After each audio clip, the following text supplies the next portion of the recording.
सदी के यूरोप में दुनिया की सबसे बदसूरत महिला के रूप में प्रदर्शित एक स्वदेशी महिला को उसकी मृत्यु की लगभग 150 साल बाद उसके मूल स्थान मैक्सिको में दफनाया गया।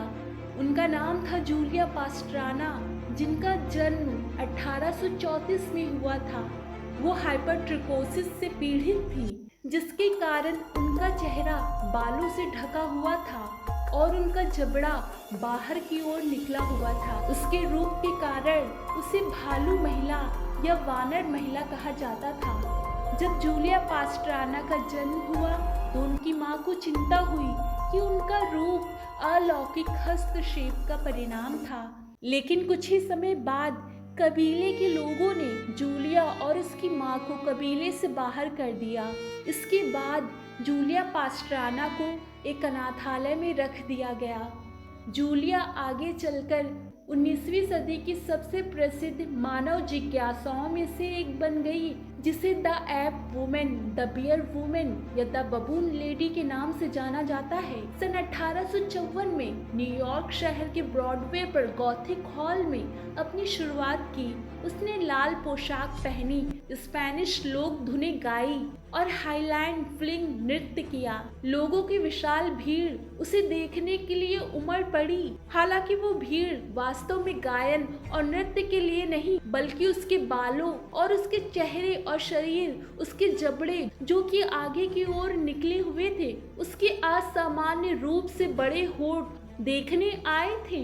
इसके बाद जूलिया ने लेंट नामक एक आदमी से शादी कर ली, जो कि शोमैन था। सन 1859 में जूलिया गर्भवती हो गई और उसने एक बच्चे को जन्म दिया, लेकिन वो बच्चा असामान्य रूप से बड़ा था। वो बच्चा भी अपनी माँ की तरह बालों से ढका हुआ था। बच्चा केवल 35 घंटे तक ही जीवित रहा। इसके बाद बच्चे की मौत हो गई।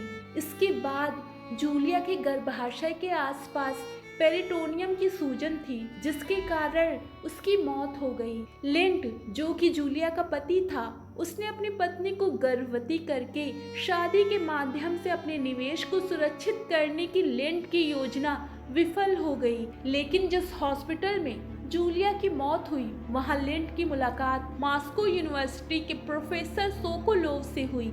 सोकोलोव शव लेपन के विशेषज्ञ थे और उन्होंने हाल ही में एक ऐसी तकनीक का आविष्कार किया था जिसमें मम्मीकरण को टैक्सीडर्मी के साथ मिश्रित किया गया था, जिससे ऐसी लाशें बनाई गई जो अभी भी गुलाबी और जीवित दिखती थी।